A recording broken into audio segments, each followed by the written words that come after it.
Bonjour à tous, bonjour à toutes, bienvenue à cette représentation des Grandes Gueules. Nous vous retrouvons ce mercredi 1er mai 2024 qui coïncide justement avec la fête du travail ce matin. Bonne fête à vous, toutes et tous chez vous. L'équipe des Grandes Gueules se mobilise justement pour commenter avec vous cette grande actualité mondiale qui commémore le labeur des travailleurs à travers le monde entier. Vous pouvez participer à cette émission en nous écrivant au plus 224 657 39 13 13 ou vous allez sur X, vous faites le hashtag espace GG suivi de votre message Aïssatou Sané est de nouveau avec nous. Vous l'entendrez au fil de cette émission. L'équipe se mobilise justement pour aborder avec vous trois grandes actualités. Mais cette première justement, la fête du travail, la Guinée qui la célèbre donc. Entre perte d'emploi et menaces syndicales, nous reviendrons, éléments de chiffres à l'appui. Jacques Léo s'est intéressé amplement au sujet, des éléments assez tangibles, concrets, justement, qui vont être relayés ce matin dans les Grandes Gueules. Et puis on aborde la question du monde des assurances. On y va puisque la Banque centrale de la République de Guinée a retiré leurs agréments à 2 sociétés. Nous revenons sur cette actualité-là. Et puis des chantiers routiers en souffrance dans les quartiers. Voici donc le menu de ce matin. Vous pouvez être partie à cette émission en nous écrivant, en apportant votre opinion, en la commentant avec nous cette actualité-là. Nous la relayerons si vous n'avez insulté personne. Mohamed Ali est avec nous ce matin du 1er mai. Bonjour Mohamed Ali. Bonjour Tamba, bonjour à tous qui nous écoutent ce matin. Jacques Léo, bonjour. Bonjour Tamba, bonjour à tous. Daouda Mohamed Kamara, bonjour. Bonjour Tamba, bonjour à tous les travailleurs chômeurs et tous les chômeurs travailleurs. Et pourquoi travailleurs chômeurs, chômeurs travailleurs? Parce qu'il y en a qui travaillent sans travailler en réalité. Il y en a qui chôment, mais qui chôment et qui sont des travailleurs, mais qui n'ont rien à faire, qui ne peuvent rien faire parce qu'ils ne peuvent pas faire quelque chose. D'accord, bien. D'accord. En tout cas, le message est passé. Robert Sarah Koulemou, bonjour. Bonjour.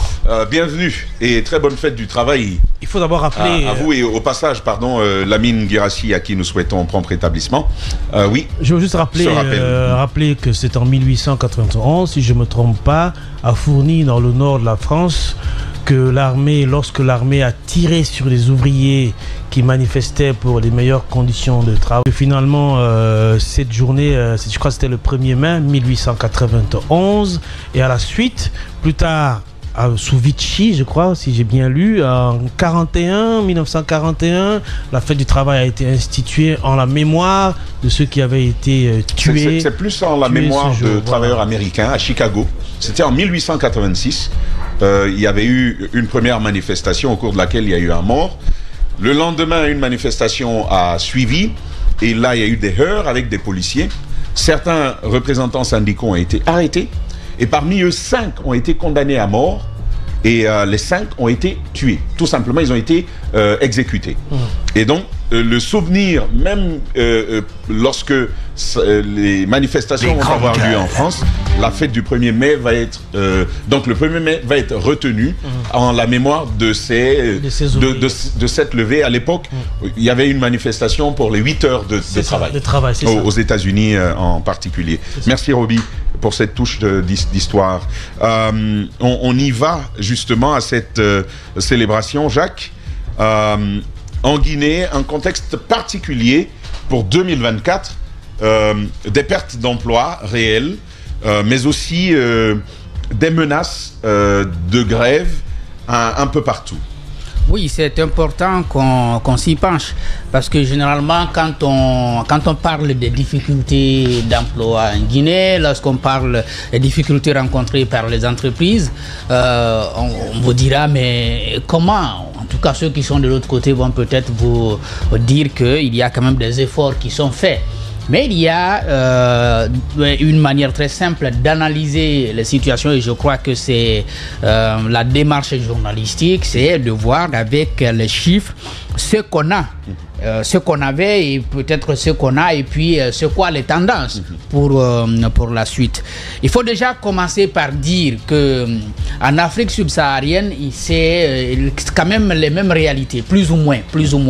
Mais pour des raisons qui sont quand même très partagées. Parce que si vous prenez par exemple le Maroc, on évoque la sécheresse pour évoquer, n'est-ce pas, les pertes d'emplois dans le secteur agricole. D'accord. Si vous prenez le Sahel, là, on n'a pas beaucoup à dire là-dessus. On sait qu'il y a beaucoup de zones qui sont aujourd'hui abandonnées où les activités agricoles sont sérieusement affectées, mais également d'autres secteurs d'activité comme l'industrie, comme le commerce, comme l'éducation, qui se trouvent très touchés et qui enregistrent, n'est-ce pas, des pertes d'emplois. Pour chez nous en Guinée, ce n'est pas encore cela le problème. Parce que nous n'avons pas... c'est vrai qu'il y a la sécheresse qui s'approche, mais pas sérieusement le véritable élément, un véritable facteur qui pourrait expliquer ce qui arrive. Je vais commencer par... une déclaration de l'inspecteur régional du travail. Hein, c'est ça, oui, l'inspecteur régional du travail de Bokeh. D'accord.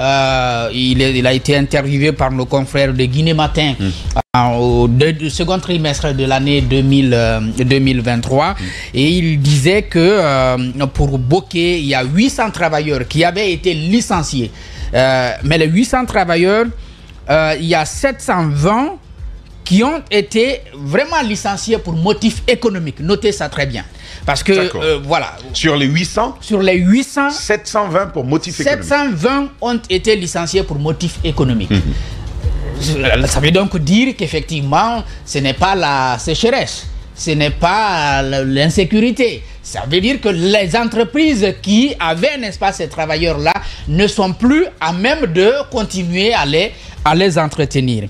Et il notait qu'il y a une entreprise particulièrement qui était très affectée, c'était WAP, où des travailleurs avaient été contraints. Il y a des éléments qui m'ont vraiment inspiré dans sa communication. Des travailleurs qui ont été contraints à abandonner l'entreprise sans même dire à leur employeur parce qu'ils avaient contracté d'importants prêts à la banque et ils n'étaient plus en mesure de faire face à ces charges-là. Donc, l'entreprise en difficulté, les travailleurs en difficulté et surendettés auprès des banques ont été obligés de fuir l'entreprise pour partir et peut-être même la localité. Et même la localité, effectivement. Et même la localité parce que lorsque les affaires ont été portées à la connaissance de l'inspection, elle a été en difficulté de mettre la même sur certaines personnes.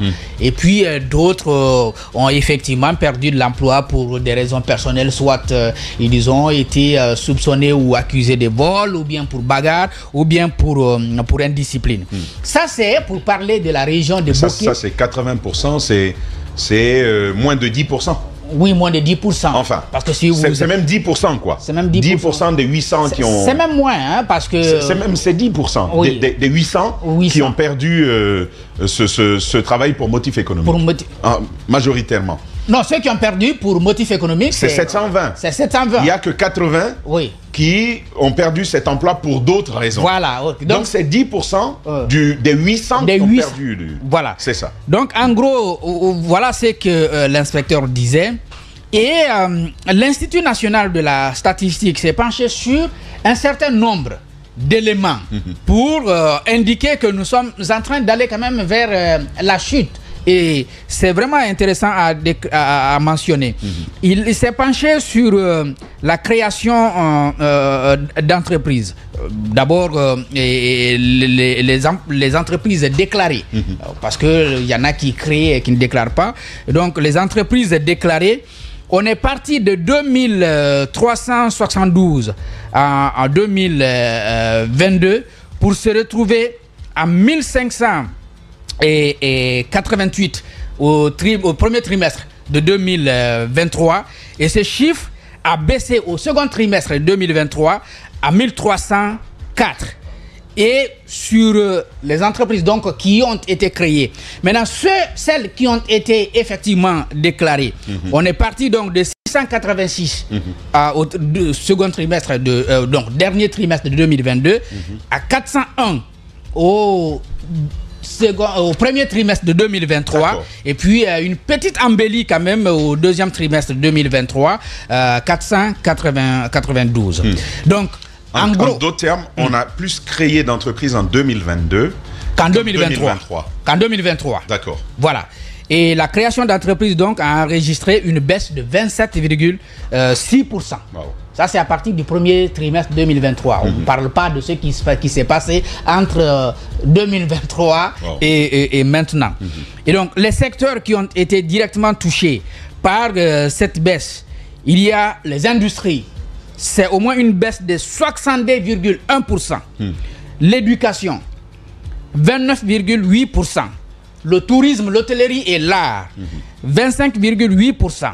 Le commerce, 23,4%. 23,4%. Voilà. Et donc, la baisse, ça c'est la baisse de la création des sur les entreprises. Maintenant, les embauches. Il y a eu également baisse.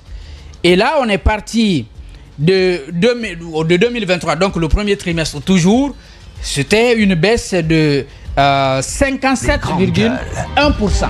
Wow. Alors que le trimestre précédent... Un peu plus de la moitié. Oui, un peu plus de la moitié. Wow. Après, il faut dire que le trimestre précédent, donc disons fin 2022, nous étions déjà à une baisse de 37,3%.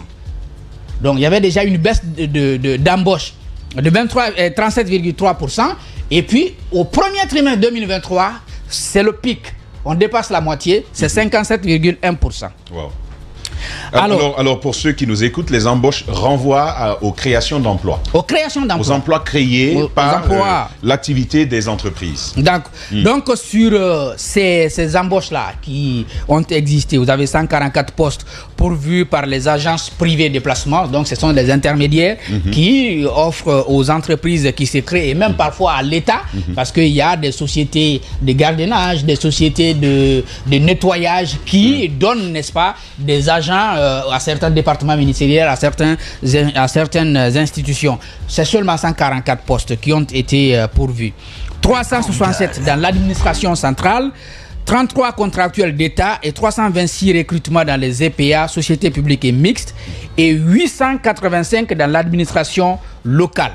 Si vous prenez l'administration locale, on est pour un ensemble, on est parti de 1594 au trimestre 1, donc au premier trimestre 2023, pour se retrouver au deuxième trimestre à 893.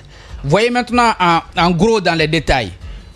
Conakry, par exemple, pour l'administration locale, on est passé de 168 emplois, donc embauche, à 8. Et au niveau de Kindia, on est parti de 264 à 217. Bokeh, on est passé de 103 à 94. On est bien au niveau de l'administration locale. C'est les régions.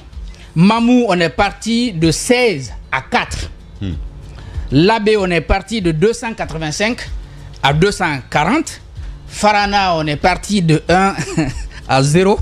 D'accord. Kankan, ça c'est plutôt une hausse. D'accord. On est parti de 92 à 206. D'accord. Et en Zérekoré, on est parti de 665 à 124. 665 à 124. Dans la région de C'est une dégringolade, ça. Voilà. Après, vous avez la baisse dans le privé. C'est 63,9%. Waouh. Le trimestre précédent. Le privé qui est censé être le principal pourvoyeur d'emploi dans un État. C'est une baisse de 63,9%. Wow, le trimestre précédent, la baisse était de 7,6%. Voyez bien la vitesse avec laquelle on est passé. L'écart qui était là. Donc, il y a eu une augmentation sans précédent n'est-ce pas, de la perte des embauches. Donc, l'Institut national de la statistique s'est appuyé pour ce travail. On est bien sur 2023, c'est ça? On est bien sur 2023. On est bien sur 2023. Wow. On est bien sur 2023. Et les tendances parce qu'il y a bien entendu des chiffres, mais il y a également les tendances qui ne donnaient pas lueur d'espoir. Parce que évidemment, il y a notamment les chiffres qu'on a au niveau de la création des entreprises, mais également au niveau de la création des embauches. Mais il y a également des embauches déclarées au niveau de la Caisse nationale de sécurité sociale, mais également au niveau de l'AGIP. Donc, vous voyez, là également, il y a un grand écart. Quelqu'un peut se retrouver à Guékéru là-bas, il crée son entreprise, et puis tout de suite, il lance un appel d'offres, il a quelques employés, mais qui ne sont pas déclarés. Donc, d'une certaine façon, qui ne sont pas couverts par, si vous voulez, les avantages qui sont liés, n'est-ce pas, à tout ce que, bien entendu, la GIP et puis la Caisse nationale de sécurité sociale offrent. Donc, au-delà de cette baisse qui est constatée, il y a également les conditions dans lesquelles ces travailleurs-là se trouvent aujourd'hui. Quand on prend par exemple le secteur des médias, on vous dira, on en a. Parce que les gens créent et puis on voit des journalistes et des techniciens chaque matin se lever pour aller travailler dans un site web, pour un site web ou bien pour une radio et une télévision. Mais il faut quand même dire les choses de manière très claire. Il y a plus de bénévoles aujourd'hui que ceux qui s'attendent à un salaire à la fin du mois au niveau des médias. Avant qu'on arrive bien entendu avec ces restrictions et qui ont amené les patrons à renvoyer un peu plus de 500 employés, n'est-ce pas, en chômage technique. Mais là, Jacques, il faut avec ces statistiques dans le secteur privé, ces pertes d'emploi, il faut aller à l'évidence que c'est pas que les médias. Oui. Pour quand même atteindre 67% de perte d'emploi en 2023, c'est... Non, mais apparemment, tous les secteurs sont frappés. Suis seulement la logique. Il faut voir d'abord la baisse de la création des entreprises. Et là, vous voyez, par exemple, le secteur de l'industrie qui est affecté au moins à 62,1%. Donc, l'éducation à 29,8%.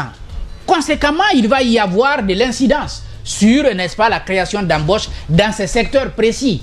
Donc, ce n'est pas seulement les médias. Et je crois même que les médias sont une infime partie dans ce qu'on évoque. Même le secteur minier, parce que c'est pourquoi j'ai commencé par Bokeh, parce qu'on s'appuie beaucoup sur... on a tendance à s'appuyer beaucoup sur les mines dans notre pays.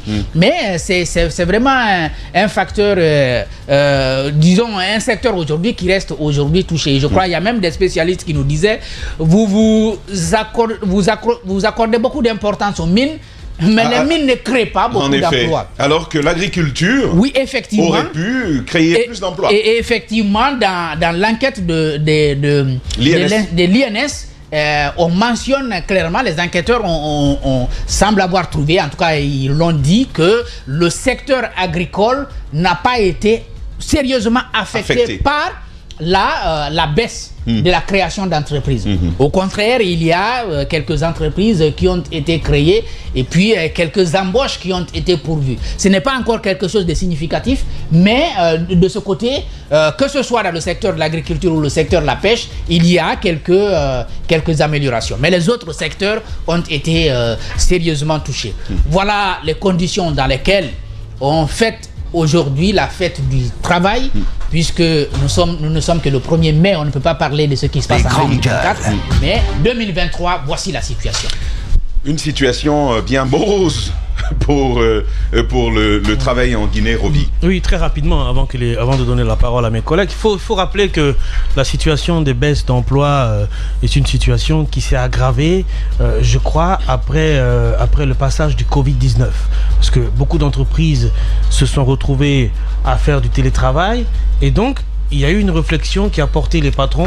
Non. Si, permets-moi de continuer. Non. Permets-moi. Non, Roby. Permets-moi. Non, je ne suis pas d'accord avec c'est un débat. Moi, je ne suis pas d'accord avec la première thèse.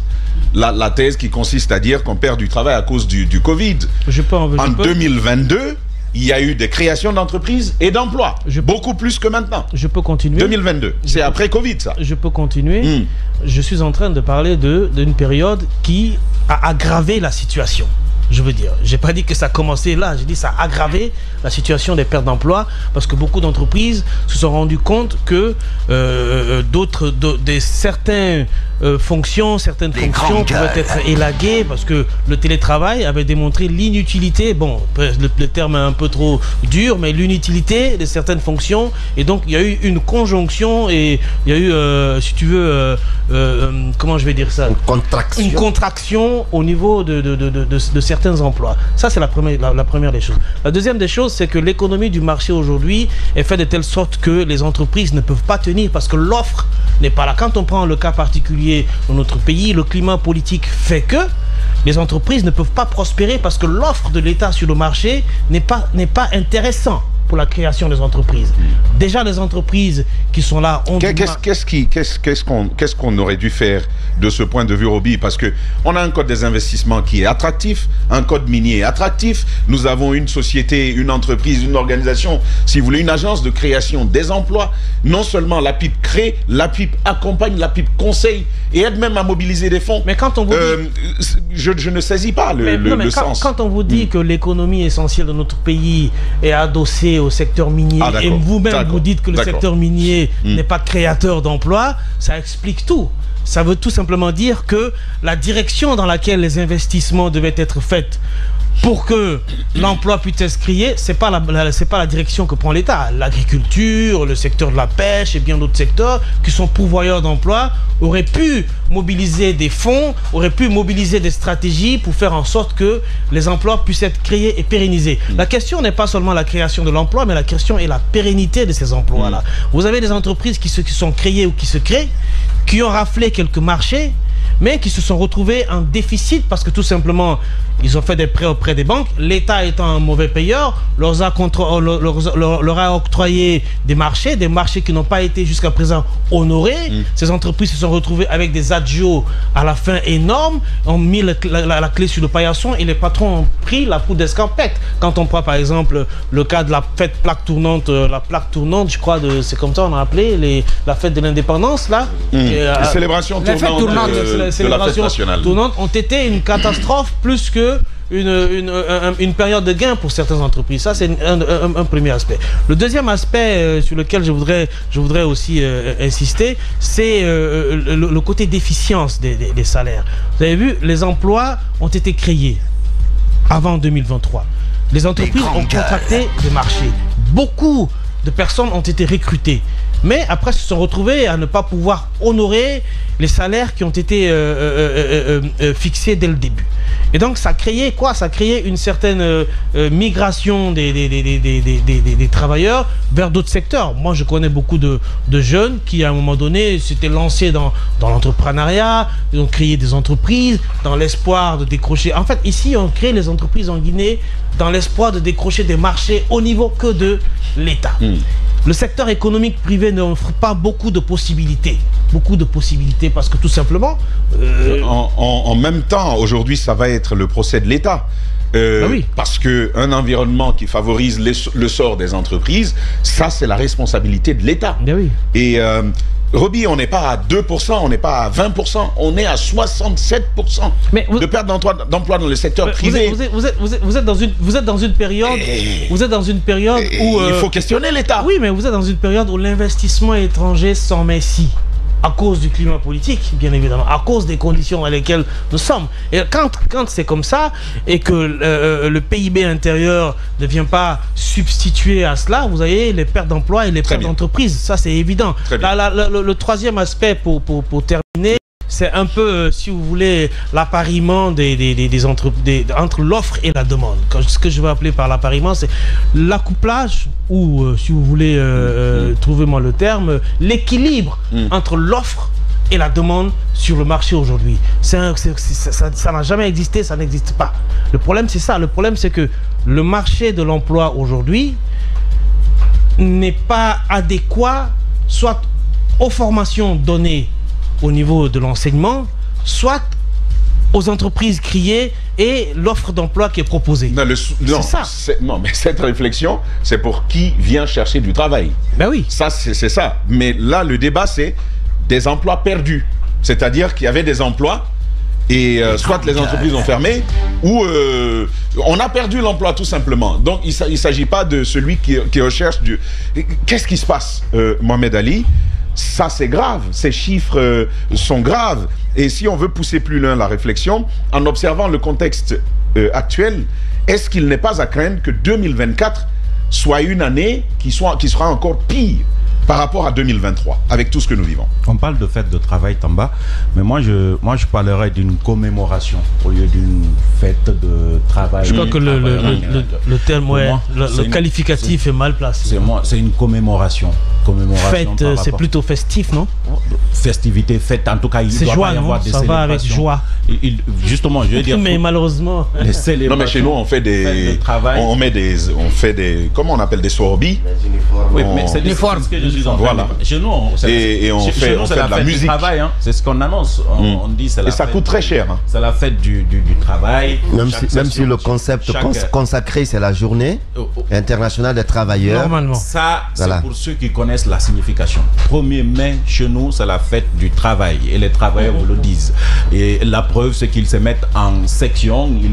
Ils attendent des sorbis. Parce que c'est le moment où on leur donne, surtout le cas des enseignants, on leur distribue des sorbis dans les syndicats. Surtout les femmes prennent le devant et ils font la mamaya. Elles vont encore se fâcher, mais surtout les femmes. Donc, moi, le département des femmes, là. Même dans vous verrez encore. Votre département préféré.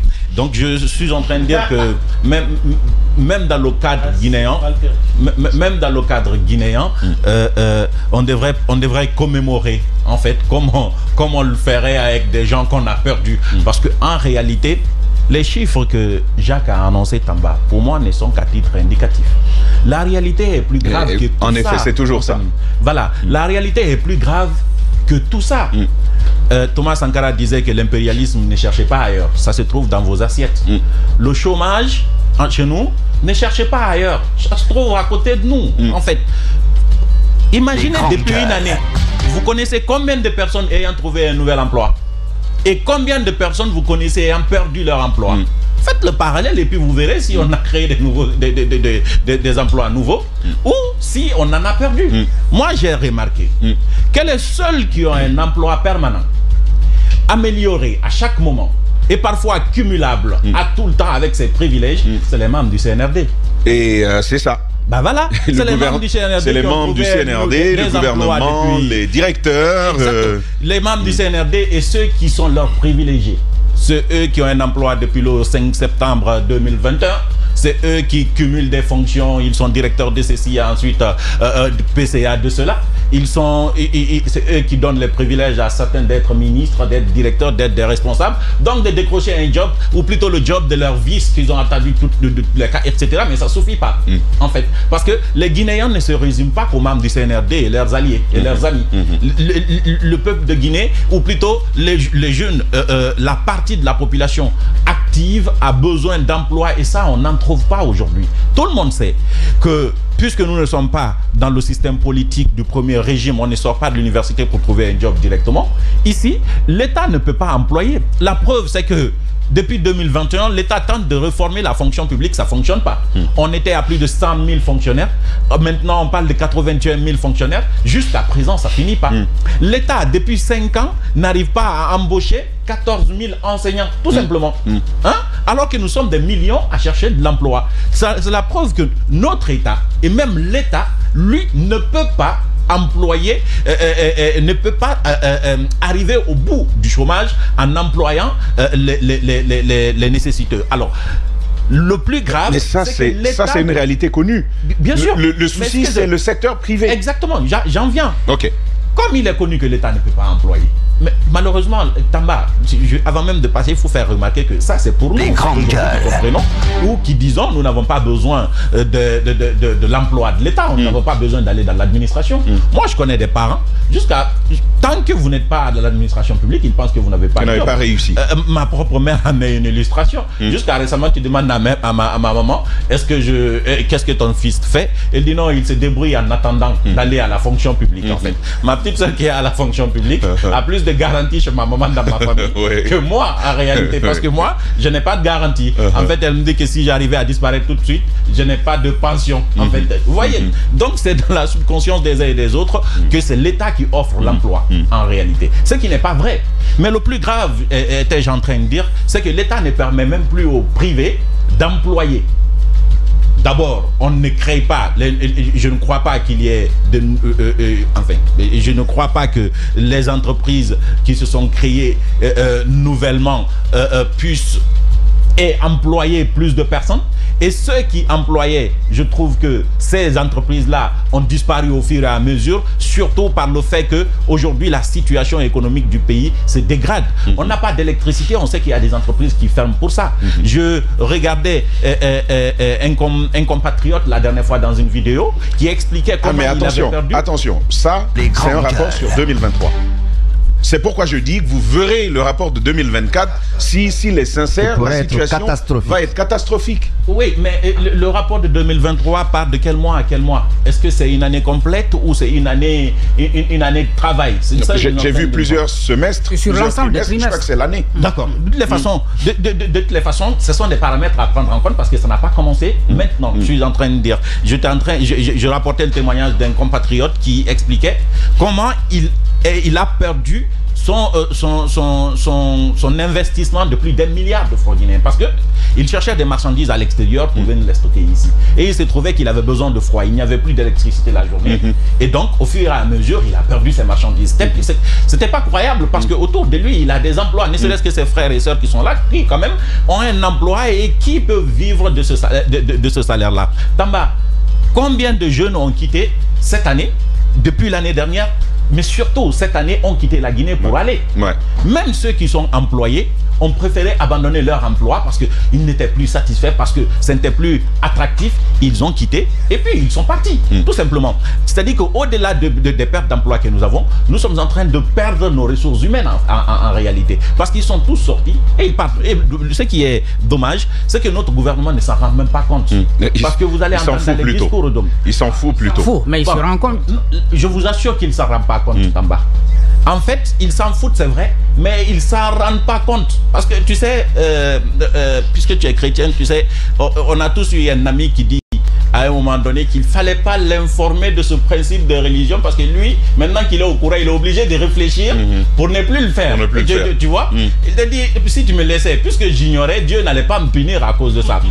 Puisque tu m'as informé maintenant, je suis obligé de... Ouais. Alors c'est la même chose avec le gouvernement. C'est le monsieur dont on nous a parlé. Le mangeur de porc. Le mangeur de porc. En fait, il est musulman, mais on sert et tout. Et puis, quand on lui dit... Après, on attelle, et le porc, il est très beau dans l'assiette, tu vois. Il a envie de goûter. Il a envie de goûter. Et puis, on vient lui dire, bon, ça, c'est du porc. Il dit, pourquoi tu m'as dit? Il fallait me laisser... Alors, aller, c'est ce qui se passe avec le gouvernement. En fait, il ne s'en fout pas simplement. On a un exemple ici. Allons-y. Roby, le mangeur de porc. Malik. Eladj Malik. Allons-y. Donc je vais finir rapidement, Tamba. J'ai en train de dire que notre État est dans cette situation. C'est-à-dire que notre État... Et vous êtes heureux de raconter des histoires comme ça? Eh bien, oui. Allez-y. Ça prouve qu'on avait raison. Que c'est un bon truc. Allons-y pour terminer. Au-delà de s'en foutre, notre État ne veut même pas s'en rendre compte. Donc notre État ne s'en rend même pas compte de la déliquescence de l'emploi en Guinée. En fait, les gens ne sont même pas employés, c'est pas leur problème, ils n'ont même pas envie de le savoir. Écoutez leurs discours aujourd'hui. Vous allez voir que ce sont des discours classiques en réalité. C'est peut-être même des discours recyclés à l'occasion des fêtes pour dire on va faire des efforts, mais serrer la ceinture. Nous avons une situation économique assez difficile et puis etc. On ne nous dira jamais la vérité. Et c'est ce qui est bien dommage. Et alors ceux qui font des captures et des audios et des vidéos et qui les apportent au président Doumbouya, pourquoi il ne ferait pas des captures de ces statistiques? Ils ne le feront pas. 69% de pertes d'emploi dans le secteur privé. Ça mérite qu'on envoie ça au président. Ils ne le feront pas parce qu'après, ça ne paye pas beaucoup. En réalité, vous voyez, ce genre de chiffres rappellent au président sa responsabilité pour lui dire que tu as promis ça, tu n'y arrives pas. Donc, le président ne sera pas forcément content de ce genre de message, donc il ne rémunère pas ça. En réalité, c'est telle personne t'a insulté. C'est ce qu'on envoie rapidement. C'est vrai. Donc, Doumbouya, le président, il n'entendra pas généralement ça. Alors, ce que je suis en train de dire, Tamba, constatez que il y a quand même des gouvernements qui ont perdu leur pouvoir à cause du chômage. Il y a quand même des régimes qui sont tombés à cause du chômage. Nous, on néglige. Ici, en Guinée, le chômage, ça ne dérange personne, en fait. Les gens peuvent banalement perdre leur emploi et ça ne dérange absolument personne. Et quand on sait qu'un emploi obtenu en Guinée, ce sont des dizaines de familles qui vivent à travers cet emploi-là, eh ben, on doit sécuriser notre emploi. C'est tout ce que j'ai envie de dire sur ce sujet ce matin. Ce qu'il y a donc à dire à ce sujet et beaucoup d'autres, justement. On reviendra sur la question syndicale, on abordera la question des salaires, donc des conditions de travail aujourd'hui, mais aussi à la réinvention du monde du travail à l'ère de, si vous voulez, d'Internet et du télétravail. Mais Daouda, on continue avec vous. Que vous inspire, pour terminer sur ce premier pan, que vous inspire justement ces chiffres que Jacques vient de nous livrer? Bon, les chiffres sont alarmants, ça il faut le dire, et ça inquiète parce que ce sont des secteurs quand même dans lesquels on espère avoir plus d'emplois. Quand on prend le secteur de l'industrie, dans les conditions normales, ce sont des secteurs qui emploient le plus.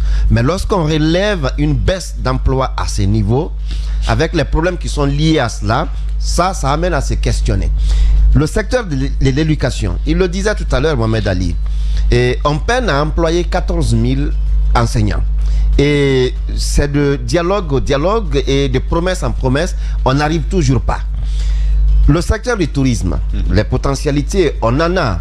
Mais en quoi on a la capacité d'emploi aujourd'hui? Vous savez quand même que Sheraton Grand Conakry est fermé depuis très longtemps. Et aller dans les autres hôtels aujourd'hui pour savoir c'est quoi aujourd'hui la capacité. Grand Hôtel est fermé, Novotel. L'indépendance, ça c'est plutôt une fierté nationale. Voilà. C'est fermé. C'est fermé. Bien avant le CNRD par ailleurs. Voilà. Et aujourd'hui que vous alliez dans ces secteurs-là qui sont quand même... il y a des pays qui ne vivent que du tourisme. Quand vous prenez les petits pays comme... J'oubliais mon cher, la téléphonie. Ben voilà. Cellcom, MTN, Karma, Intercell, lui, ses ossements ont même déjà disparu. Et les anciens employés de la sautellerie, entre autres, continuent encore à réclamer leur emploi. Eux, ils ont la foi. Et aujourd'hui, le secteur du tourisme, retardons un peu sur ce secteur. Et la Guinée ne manque pas de potentialité qui peut offrir des emplois. Mais qu'est-ce qui est concrètement fait aujourd'hui pour propulser de l'emploi à ces niveaux? Parce que quand vous allez sur les sites touristiques, ça n'existe que de nom. Alors que ça pouvait retirer certains jeunes de taxi-moto, parce qu'aujourd'hui, jusque dans le dernier village, et on ne va plus au champ. Tout le monde est sur taxi-moto. Donc, ça pouvait retirer, si les sites étaient valorisés, ça pouvait retirer les jeunes de cette activité qui n'est que de courte durée. Qui n'est que de courte durée parce qu'un accident où vous avez le pied cassé, ça veut dire que vous, c'est fini, vous devenez un bagage pour la famille. Si la famille ne comptait que sur vous, qu'est-ce que vous devenez, qu'est-ce que la famille devient? Et si dans ce secteur, il avait été envisagé une solution comme celle du FODA pour l'agriculture, c'est-à-dire un fonds de développement du tourisme en Guinée, ça aurait pu les gens mettraient, aujourd'hui, allaient viabiliser des sites qui existent, qui ne sont même pas connus. C'est un secret de polichinelle que le site touristique peut attirer et peut faire du profit. Imaginez une occasion de fête où les gens vont pour faire des photos. C'est au rond-point. Oui.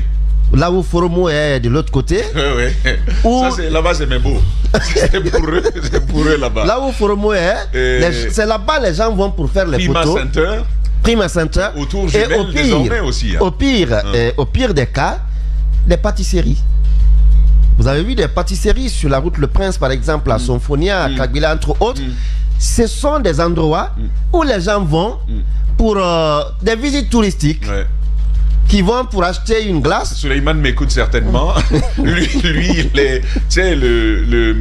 les restaurants SLM.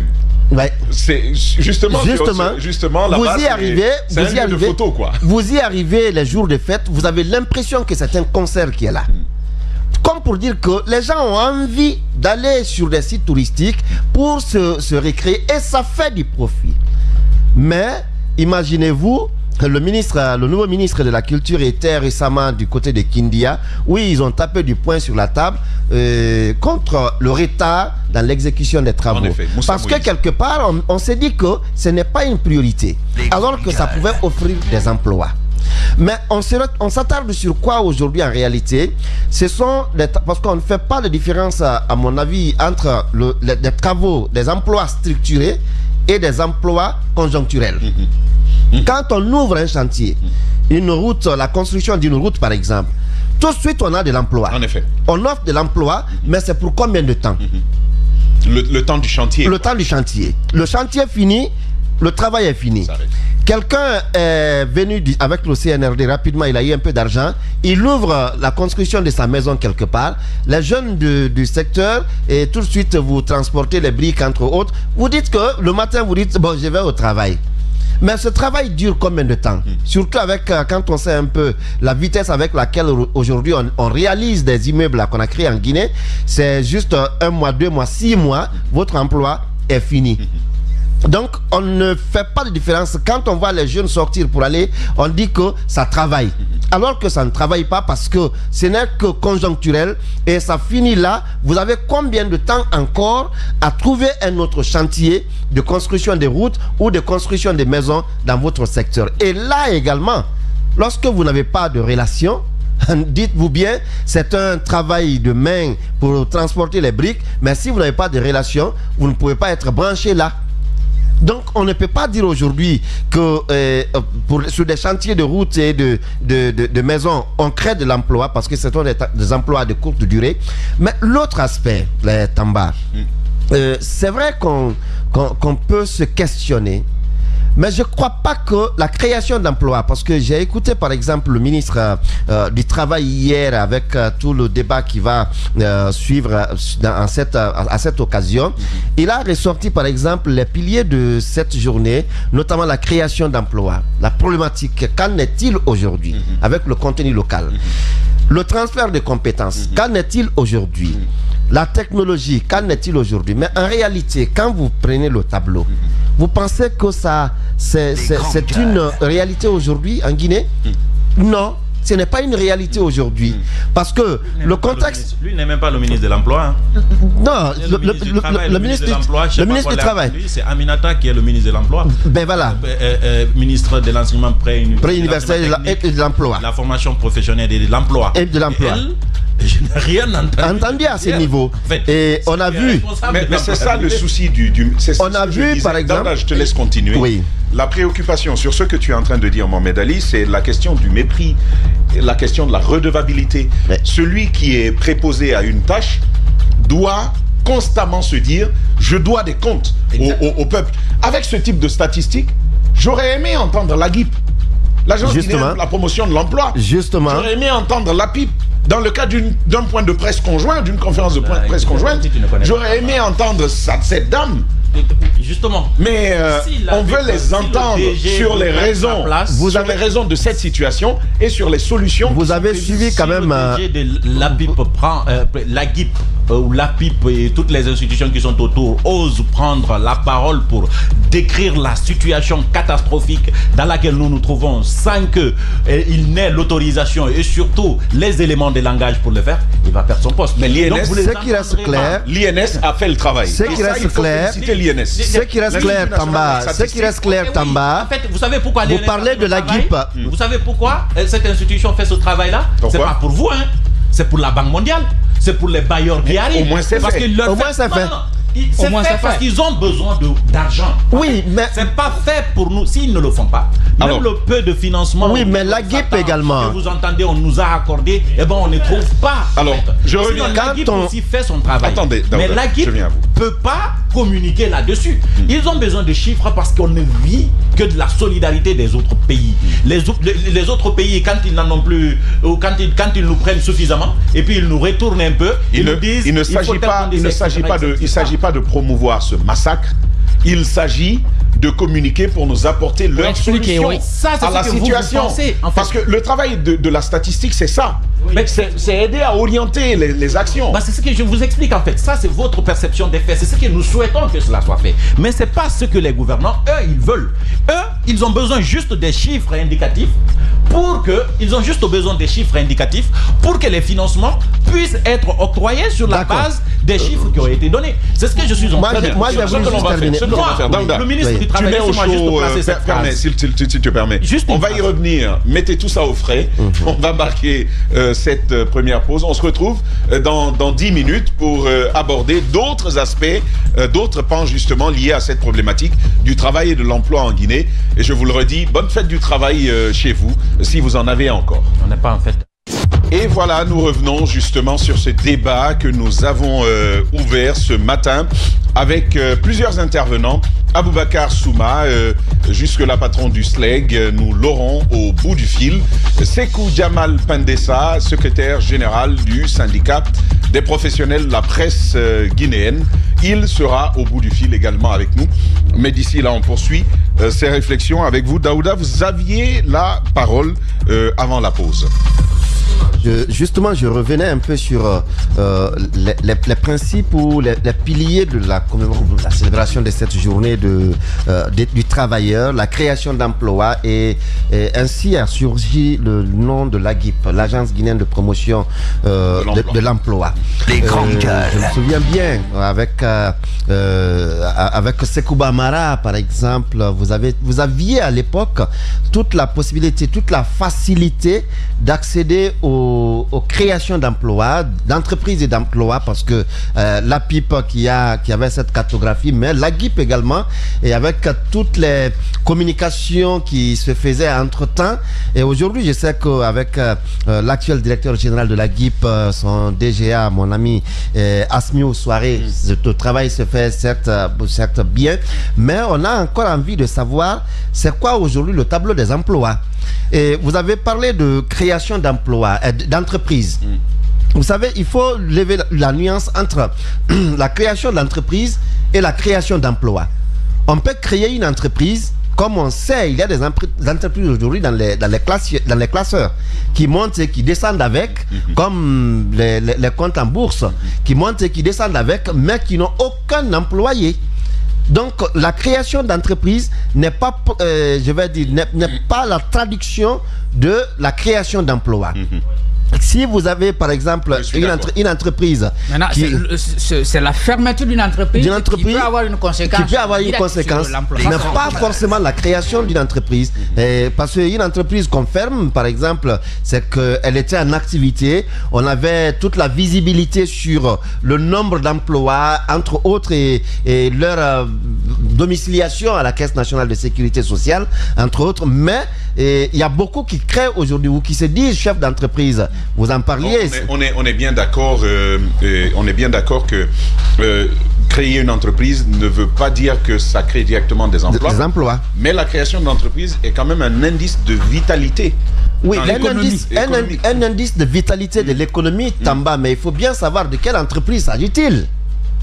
Ça, c'est une question. Quand on crée une entreprise, ça veut dire qu'il y a des opportunités. Il y a des opportunités, mais Tamba, vous-même, vous avez, avant-hier, je n'étais pas avec vous dans ce show le lundi, mais vous avez rappelé un peu des entreprises qui sont nées ou qui ont été reconnues par la PIP après avoir obtenu un contrat ou des contrats. C'est vrai. Et des entreprises fantômes qui naissent, des entreprises qui sont certes répertoriées au niveau de la PIP, mais qui n'existent pas en réalité. Et est-ce qu'en vendant cela aux partenaires comme un exploit, veut dire qu'effectivement il y a exploit? Non. Une entreprise, c'est le doyen Touré qui le disait, Tamba et Fils. Tamba et Fils, par exemple, qui est dans le classeur, il monte, il descend avec, il cherche des opportunités. Dès qu'on dit tout à l'heure, bon, Jacques, ministre, il trouve un chantier quelque part pour lui, un projet quelque part pour lui. Et tout de suite, il va chercher à sous-traiter avec une autre entreprise qui travaille déjà, qui a ses employés, et il les utilise le temps de faire le projet est terminé. Après, il remet encore tout dans le classeur, il s'en va. Est-ce qu'on peut dire que la création d'entreprise est un indice? En réalité, je crois qu'à ce niveau, c'est un problème. Mais il y a eu certes des emplois. entre fin 2023 et 2024, il y a eu des emplois, oui. J'ai cité tout à l'heure des emplois sur des constructions de routes, des maisons, entre autres, et la résidence Tamba, qui est ministre tel, il a sa résidence, et il emploie... Ils ont beaucoup de résidences. Voilà, il emploie et puis ça finit. Mais également dans l'armée, oui. Vous savez quand même, ça a été une priorité. On a eu beaucoup d'emplois dans l'armée. Il y a eu beaucoup de recrutements. Et est-ce qu'on assimile cela également à la création d'emplois? Ça également, c'est une interrogation que je pose. Des recrutements autour desquels quand même il n'y a pas eu toute la communication. Toute la communication. On a entendu avec les problèmes qui surgissaient ici et là à Kalia entre autres, et à Kalako entre autres, où on parlait des morts entre autres. Mais il y a quand même des questionnements, mais le tout revient au contexte. Le contexte de transition. Vous savez, quand même, quand on parle d'entreprise, quand on parle d'emploi à grande envergure, il faut bien que les entreprises se sentent en sécurité. En effet. Mais dans un contexte de transition, quelle entreprise sérieuse pensez-vous voir déployer toutes ses forces pour créer des emplois dans un contexte de transition? Je me dis que ce n'est pas possible et c'est pourquoi beaucoup d'opinions aujourd'hui soutiennent. C'est vrai, vous avez la volonté d'offrir de l'emploi, mais vous n'en avez pas la capacité. Je vais bien parler des tenants du pouvoir aujourd'hui. Ils ont certes la volonté d'offrir des emplois, mais ils n'en ont pas les capacités. Non, ils n'en ont pas les capacités. Non, ils n'ont pas la volonté. Non, laissez-moi terminer, s'il vous plaît. Vous allez peut-être comprendre. Vous allez peut-être comprendre, parce que si vous ne comprenez pas, vous n'allez pas quand même comprendre. Non, si vous ne comprenez pas, vous n'allez pas comprendre. Même pas de début de volonté. Non, c'est un peu la métaphore que je fais, Ali. Je dis, on nous dit qu'on a la volonté d'offrir de l'emploi. Mais sauf qu'on n'a pas la capacité d'offrir de l'emploi. Des emplois aujourd'hui parce qu'on est dans un contexte qui ne permet pas de bien offrir des emplois. Des emplois durables, bien sûr. Parce que, je le disais, une entreprise, en tout cas sérieuse, qui veut se conformer à toutes les normes, ne viendrait pas dans un contexte de transition et déployer ses forces pour ouvrir des emplois. Et vous-même qui dites que vous avez cette volonté, vous ne choisissez pas les priorités ou les secteurs prioritaires qui ouvrent de l'emploi.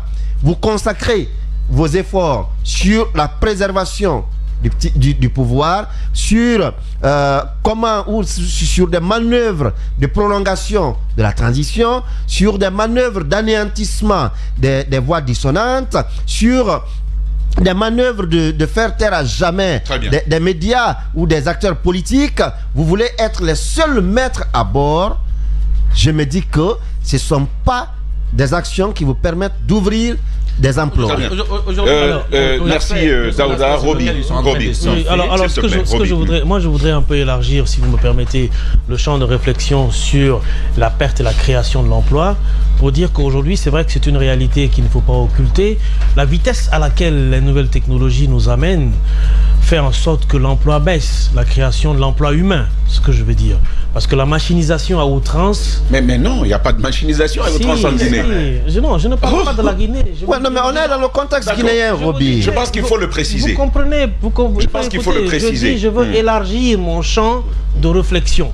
Je ne veux pas le circonscrire, en tout cas la petite partie que je veux dire, je ne veux pas le circonscrire qu'au cas guinéen. On va revenir plus largement sur le cas guinéen, mais on parle bien de l'emploi.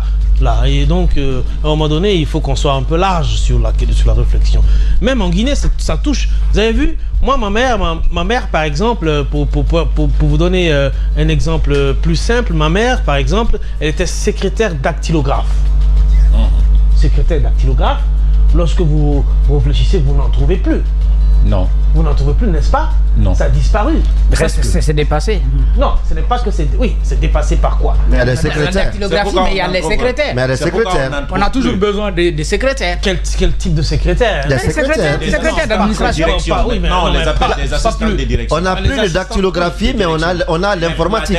Pour la dactylographie, ça n'existe presque plus, en fait, en réalité, parce que tous les patrons préfèrent faire leur dossier dans le Word et tout. Mais voilà. Mais, Non, je vous dis, tu sais, Ruby, il y a des métiers qui disparaissent avec le temps, en fait. Lorsque vous prenez... Oui, mais le métier disparaît par rapport à quoi? Le métier disparaît par rapport aux nouveaux instruments, aux enjeux, etc. Exactement. À l'innovation Ça, c'est qui vient. fait. Donc, Ça, c'est je veux ce sont même des faits. C'est ce que je veux dire. Je donne ici les je veux donner les causes ici des disparitions de certains emplois pour être un peu plus large.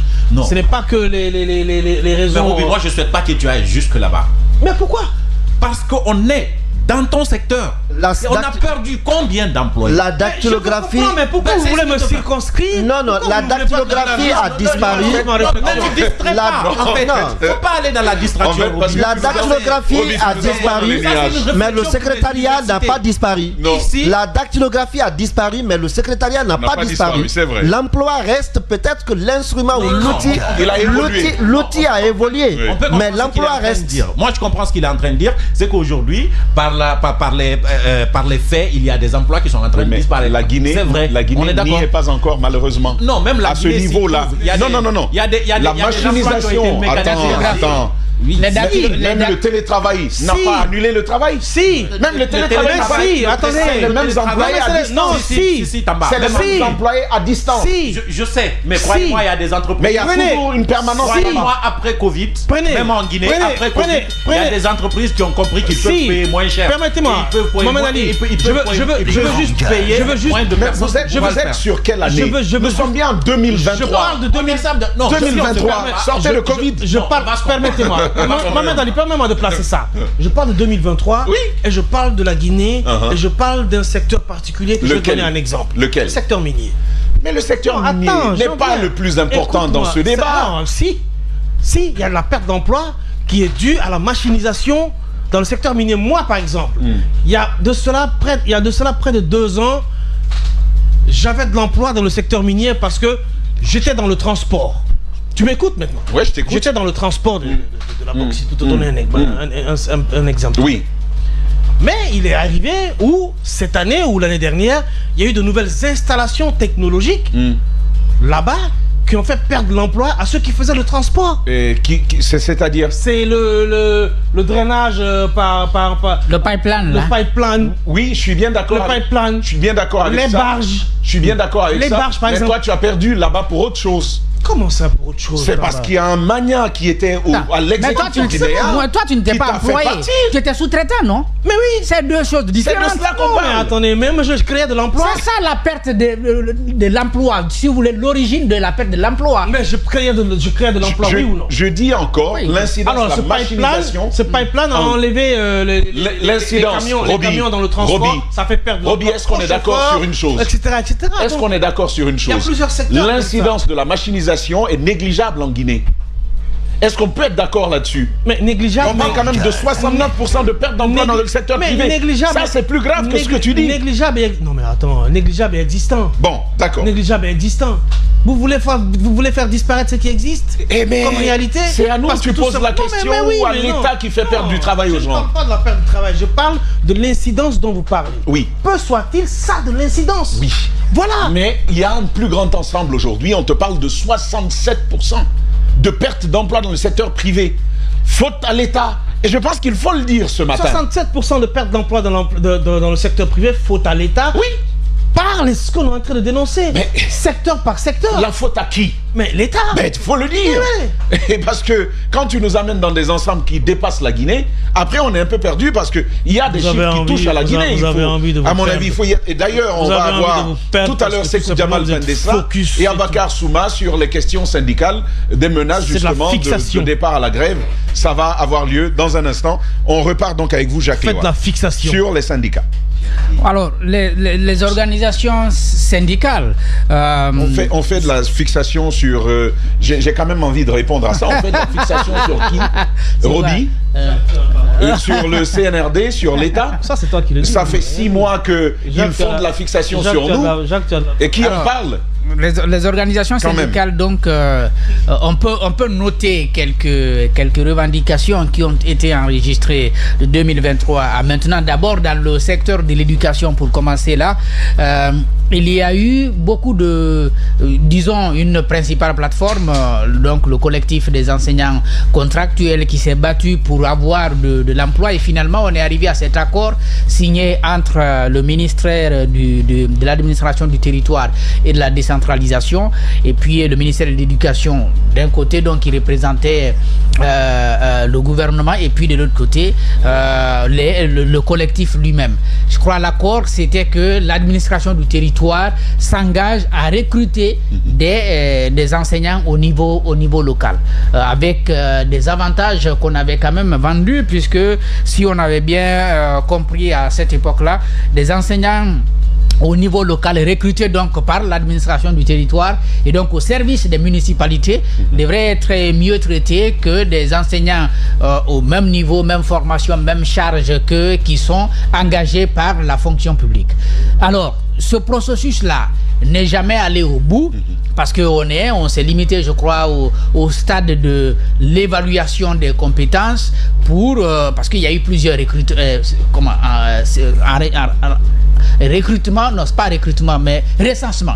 Il y a eu plusieurs recensements qui ont été opérés dans les différentes préfectures pour savoir qui était vraiment posté et qui ne l'était pas. Après, on est passé à l'autre étape, c'est qui était compétent, donc apte à donner, n'est-ce pas, des cours. Le processus, jusqu'aujourd'hui, n'est pas arrivé à terme.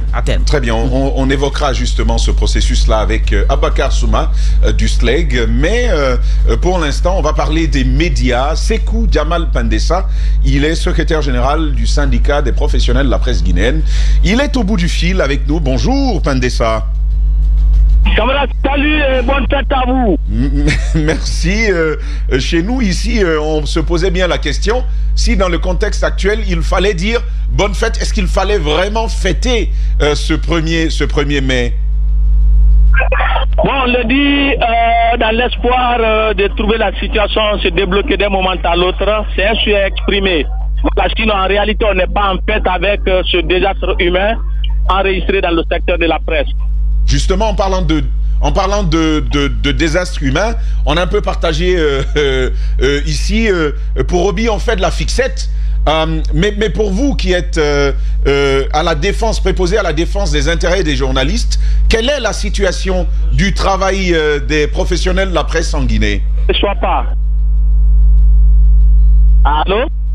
Oui, on posait la question, Sekou Jamal Pandessa, quelle est la situation, quel tableau vous dressez du travail des journalistes en Guinée cette année?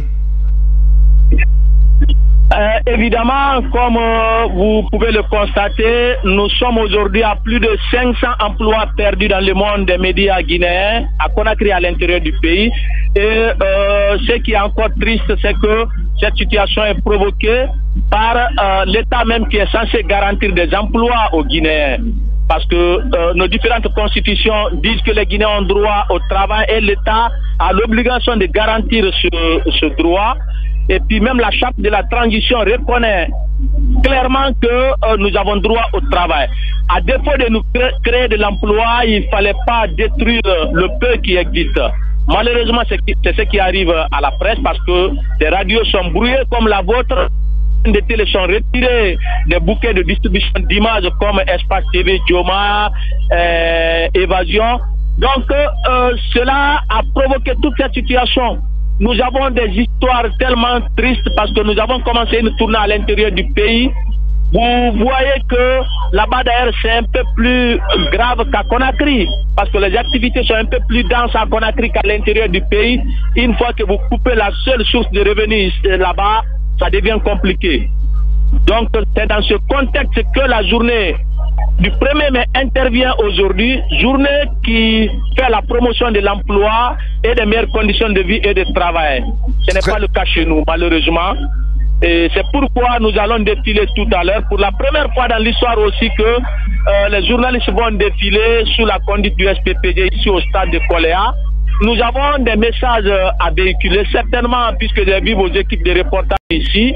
Vous serez informés de tout ce qui va se passer ici aujourd'hui dans le journal 22h d'Espace TV. Très bien.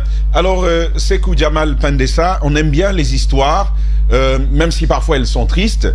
Sans dire de nom, est-ce que vous pouvez partager avec nous cette histoire que vous évoquiez tantôt et dont vous disiez qu'elle était triste? Il y a trop de bruit ici. Je n'ai pas bien saisi votre question. Très bien. Quels vont être les messages que vous allez adresser ce matin?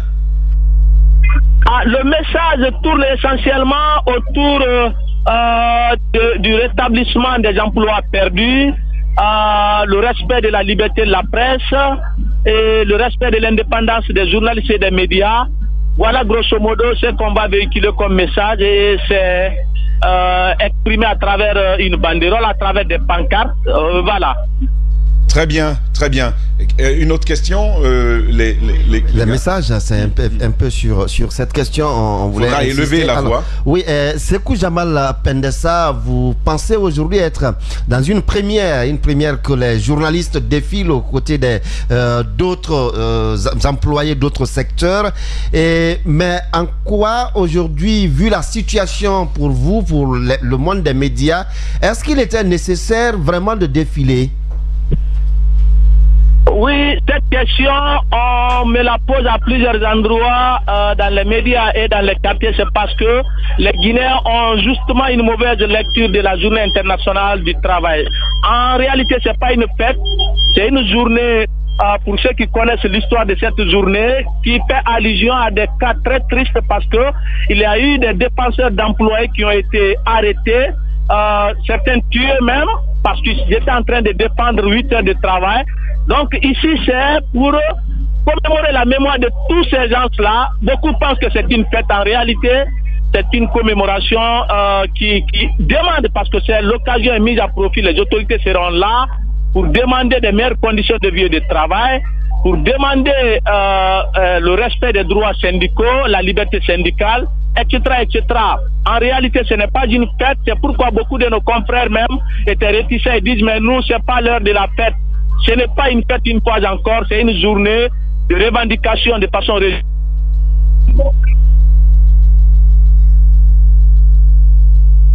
Aïe, je pense que nous l'avons perdu. Est-ce que vous nous entendez, Sékou Djamal Pendessa? Allô, je suis là.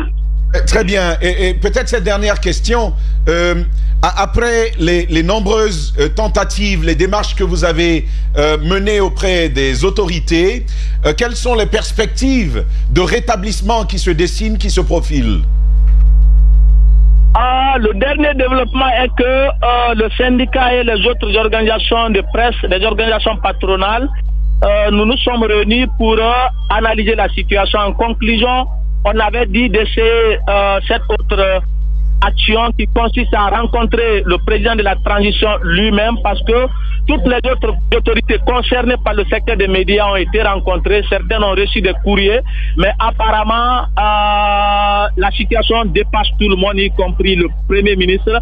Donc c'est à la présidence qu'on trouve solution maintenant. Le courrier de demande d'audience est parti, sauf que jusqu'à présent, il n'y a pas eu de retour. Cela veut dire que l'opinion doit être témoin de notre bonne foi à aller dialoguer.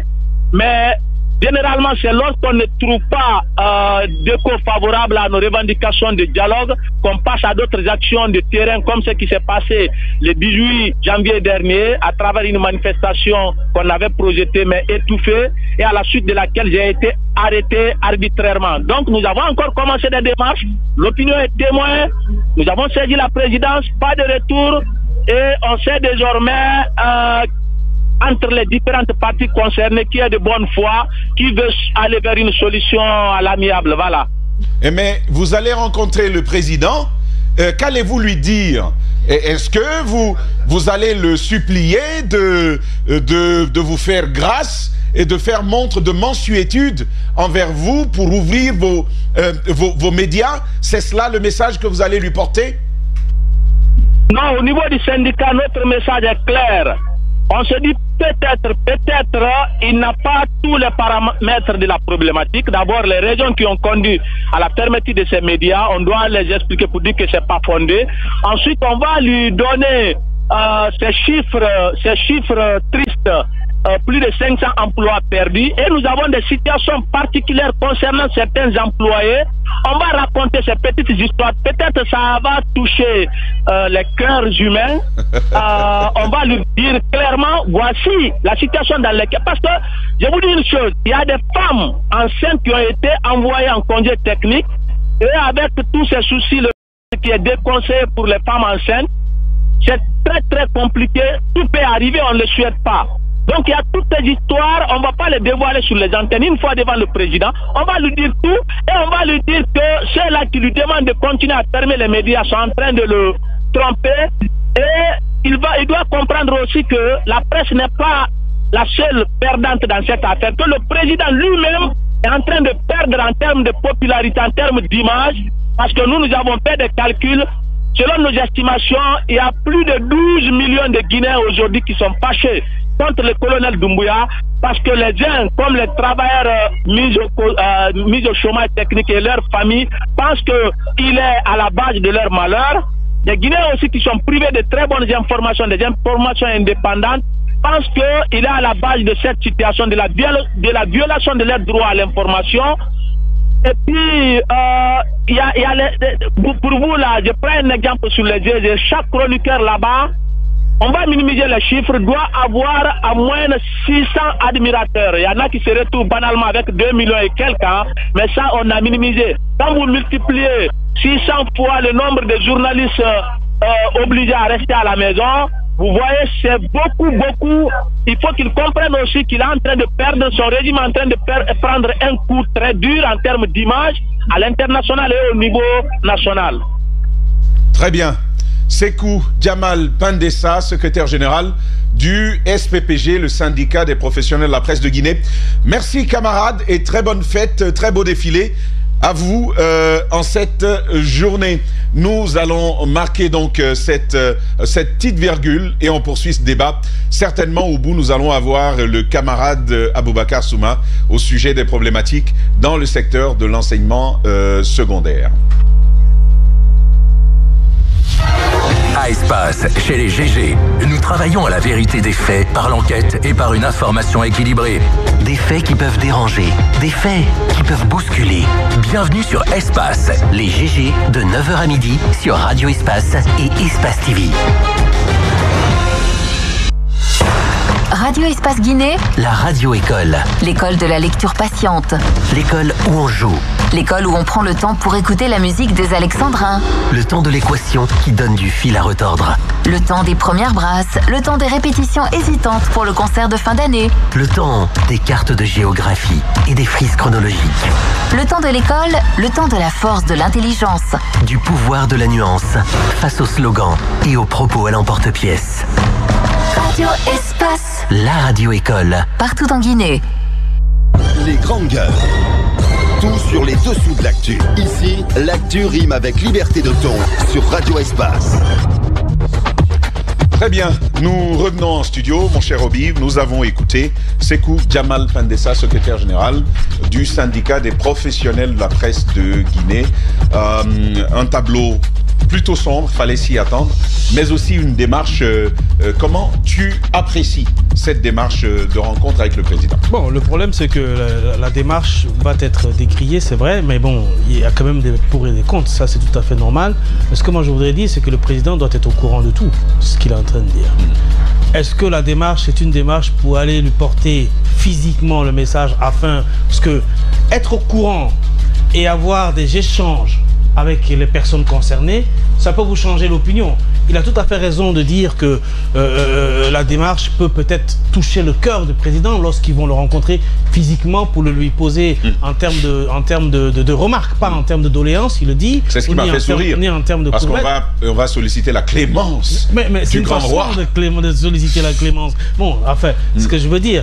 Donc, il ne faut pas se voiler la face. Mais par contre, l'autre aspect, c'est qu'aujourd'hui, ils vont défiler avec des pancartes et des messages. Ça, par contre, c'est intéressant, c'est important. Il ne faudrait pas que les gens se dissocient parfois des événements pareils où on peut porter le message, un message qui va aller au-delà des frontières, etc. C'est la seule occasion. Moi, je dis qu'il ne faut pas voir le mal partout et il ne faut pas que tout se résout par la violence et autres, mais participer à un défilé pour la première fois en tant que journaliste, puis apporter des messages en direction des dirigeants, ça peut être intéressant. Bon, moi, c'est mon avis. Moi, je pense que c'est un bel exercice physique, c'est un peu de sport pour ceux d'entre nous qui ont grossi. D'ailleurs, tout le monde est redevenu mince. Le ventre de Jacques est en train de redescendre.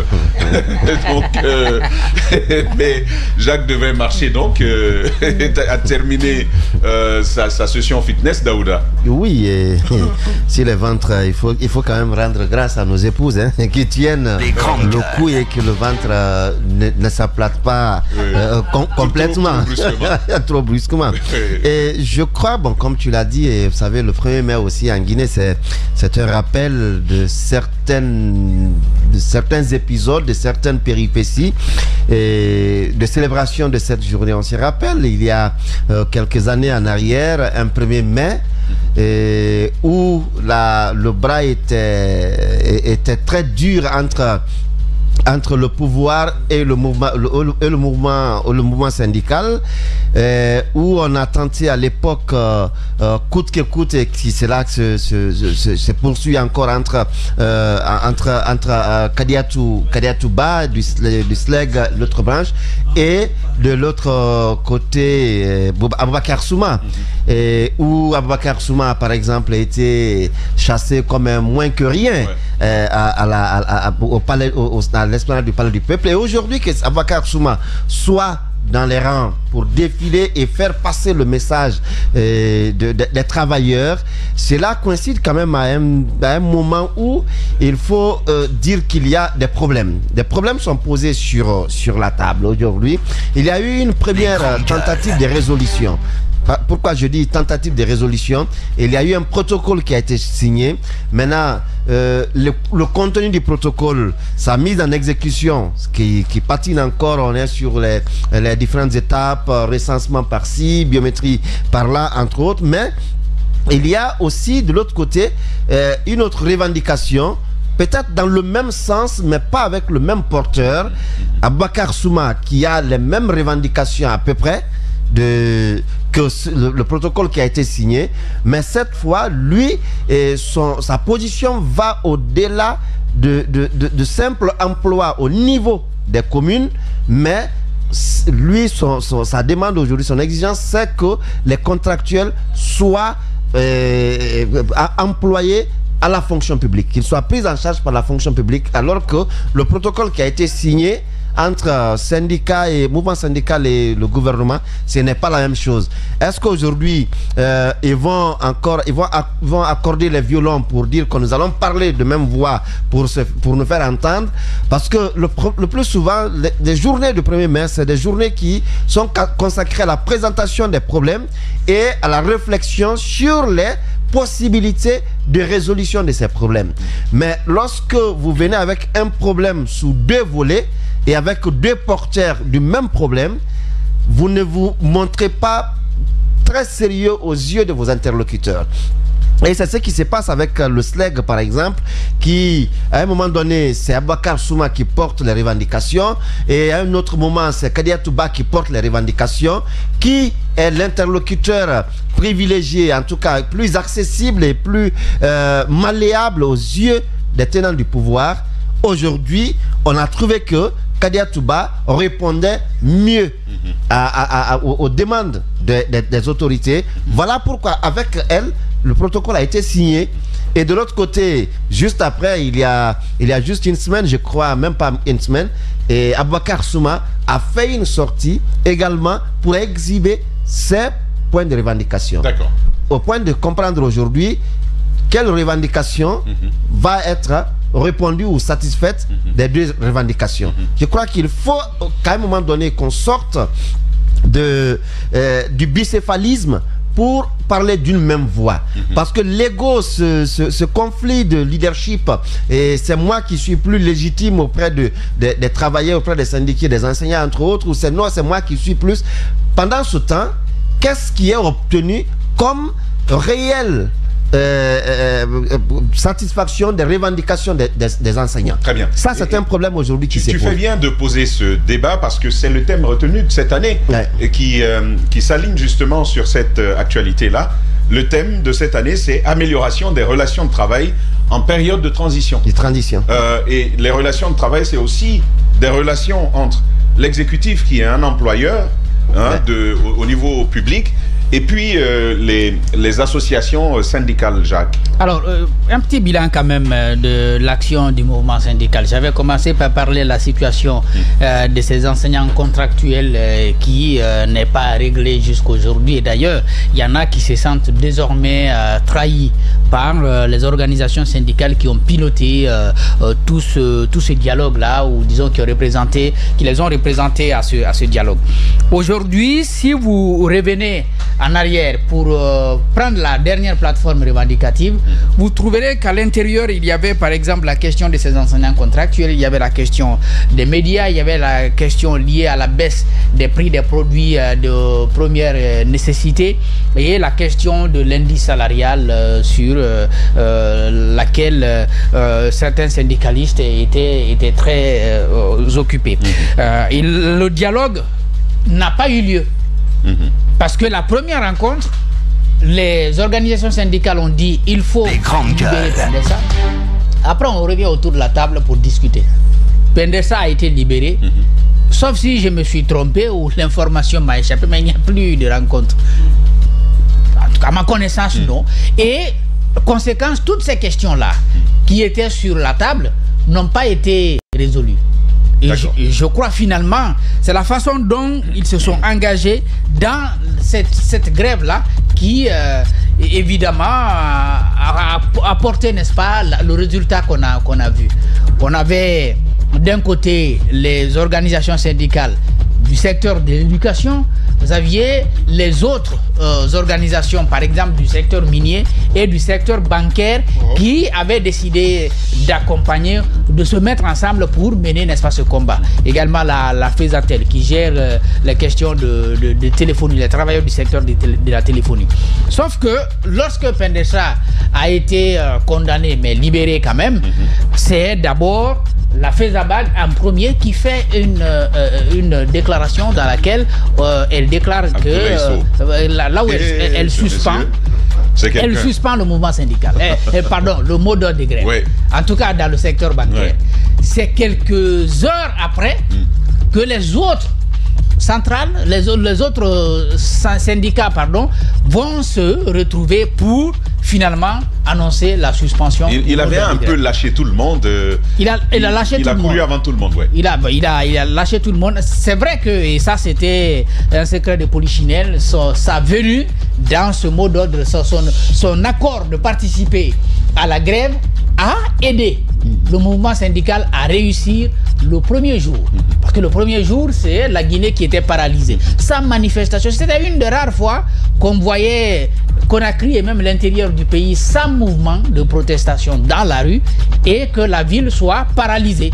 Parce que avant, c'est les manifestations qui paralysent la ville. Mais ça, c'était le mot d'ordre de grève qui avait paralysé la ville de Conakry, mais également les grandes villes de l'intérieur du pays. Mais que pour la seule journée, et dès qu'on a obtenu ce qu'on cherchait, c'est-à-dire la libération de Pendessa, que tout le monde voulait à l'époque en tout cas, et finalement, le dialogue n'a plus eu lieu. Ce qui veut dire que pour ce mot d'ordre de grève déclenché, ça a été un échec. Voilà le petit bilan du mouvement syndical.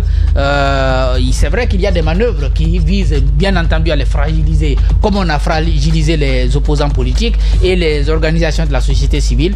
Mais encore une fois, la démarche même du mouvement syndical n'a pas rassuré. Et certainement, on évoquera aussi le rôle du CNDS, le Conseil national du dialogue social. Mais bon, eux, quand tu vois leur bâtiment, tu sens que c'est un conseil précaire. On ne peut pas tenir le dialogue. Ouais. Tu sens que c'est pas donné. Mohamed Ali, on va... En fait, leur bureau, leur siège là-bas. Non, malheureusement, c'est quelques secondes que nous avons maintenant. On va se retrouver. Ils partagent le bureau quand même. Pour avoir Aboubacar Souma dans la troisième et dernière partie de cette émission. Continuez à réagir et surtout à voter pour le mur du jour. Dites-nous lequel d'entre nous a remporté le plus de briques dans le cadre de cette émission. Continuez, on se retrouve dans 10 minutes avec Aïssa Toussane. Et voilà, nous revenons justement en studio pour poursuivre cette émission. Mohamed Ali, on a écouté le secrétaire général du syndicat des professionnels de la presse, Sekou Jamal Pandessa, tout à l'heure. À sa suite, nous aurons justement Abakar Souma ou Roméo, Mohamed Bangora tout à l'heure, pour le domaine de l'éducation. Alors, moi je salue l'optimisme de Sekou Jamal Pandessa. Je ne sais pas, peut-être par naïveté ou par courage ou par manque de moyens. Il annonce ce qu'il compte faire pour débloquer la situation du côté des médias, notamment informer le grand patron pour lui dire qu'il faut avoir pitié de nous. Il y a des journalistes qui n'ont plus de salaire, leurs femmes vont bientôt accoucher, ils n'ont plus de quoi vivre. Il y en a qui vivent dans des situations inacceptables, etc. Clémence, il faut avoir pardon, il faut avoir pitié de nous, etc. Sauf que pour moi, c'est peine perdue en fait. C'est pas nécessaire et ça ne portera pas. C'est mon avis. Même si je souhaite que si cela peut régler la situation, que ça règle la situation. Mais je n'ai pas espoir. Ça, c'est partant de plusieurs faits. Aujourd'hui, je me demande finalement à quoi ça servirait les services de renseignement du président s'il n'est pas au courant aujourd'hui de la situation que traversent les médias, ou s'il n'est pas au courant que des emplois, des entreprises de presse sont dans l'extrême difficulté, etc., etc. Moi, je pense que le président, il est pertinemment au courant. Et il sait pourquoi c'est fait. Et je suis sûr d'ailleurs qu'il est un acteur majeur de cette situation. Parce que il n'aime plus notre façon de faire, il n'accepte pas notre façon de faire, et bien c'est sa façon de nous dire, taisez-vous tout simplement. On ne réveille pas quelqu'un qui ne dort pas en réalité. Quand tu dors, on vient, on te réveille, tu vas te réveiller, mais quand tu dors pas, on ne te réveille pas parce que tu ne voudras jamais le faire en vrai. Au-delà de ça, dans notre corporation, je pense que la lutte est à un niveau où personne ne croit à l'autre, mais chacun essaye de compatir, chacun essaye de faire semblant de compatir à la douleur de l'autre en réalité. C'est-à-dire que tant que c'est sur les autres, c'est bon. Aujourd'hui, il y a moins de mobilisation au niveau des sites internet, par exemple, en ligne, des sites en ligne, parce que ça leur arrive pas, le blocus, l'internet est rétabli, etc. Donc les gens lisent les sites internet, etc., etc. Au niveau des télés et des télévisions, des télés et des radios, c'est là où il y a la plus grosse difficulté aujourd'hui, parce que c'est eux qui sont en train de licencier des employés, c'est eux qui ne se font plus écouter, c'est eux qui sont persécutés, si on peut, pour reprendre votre mot à l'endroit de Dioma hier, etc. C'est eux qui doivent se lever pour leur lutte. C'est eux qui doivent lutter pour leur cause, etc. Donc, et ils sont un peu plus dans le dur que l'autre catégorie de journalistes. Donc, en réalité, il y a un manque notoire de solidarité, mais surtout une cupidité dans la lutte qui fait que nous n'arrivons pas et nous n'aboutirons à aucun autre résultat probant, parce que tout simplement, nous sommes notre propre problème et les autres, ils profitent justement de cette situation pour continuer à nous maintenir la tête sous l'eau.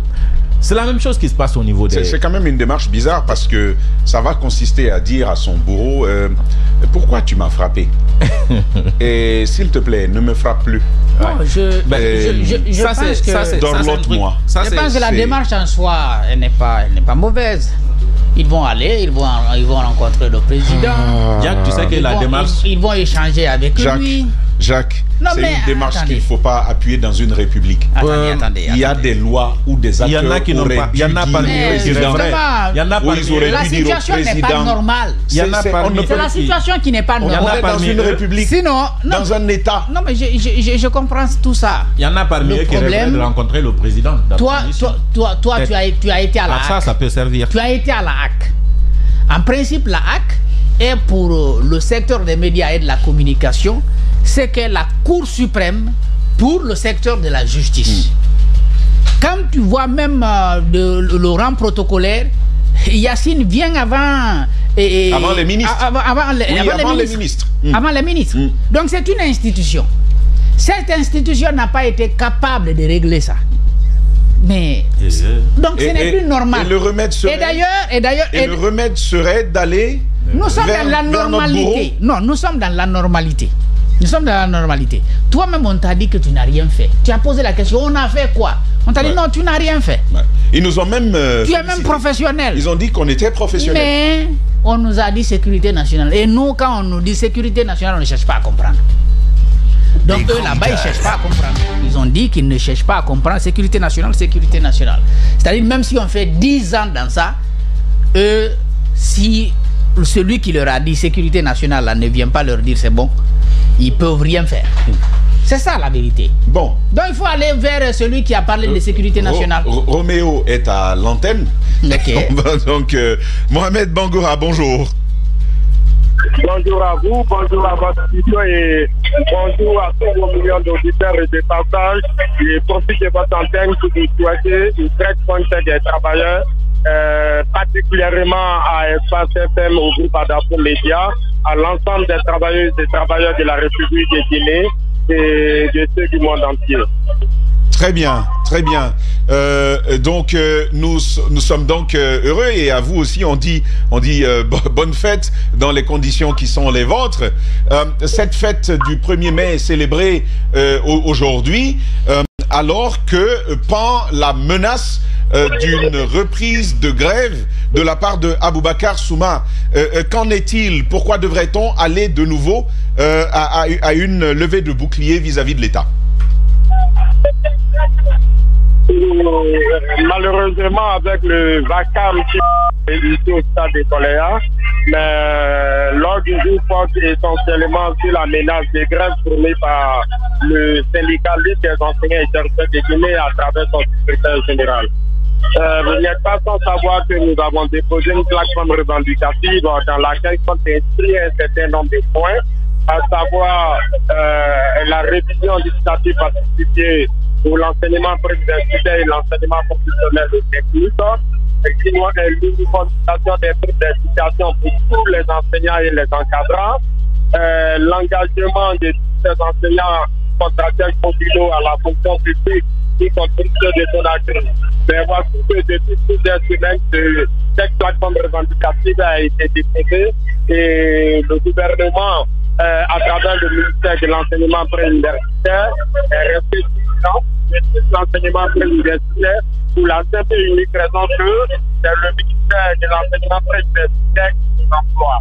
Et puisque le ministère est resté vigilant, c'est que nous, en matière syndicale, avant d'utiliser le livre-fou, des brèches de négociation, nous tendons la main, nous restons à l'écoute, mais malheureusement, le ministère de l'enseignement préuniversitaire est resté vigilant. Nous avons été contactés par le ministre du Travail et de la fonction publique lui-même en personne. C'est vrai qu'il est membre du gouvernement, mais il ne peut pas prendre des décisions tout seul au nom du gouvernement guinéen. Donc, puisque le gouvernement guinéen est resté sans action, est resté sans ouvrir un pouvoir de négociation avec les flex, dès après la fête du travail, nous allons nous retrouver en bureau exécutif et décider de la conduite à tenir.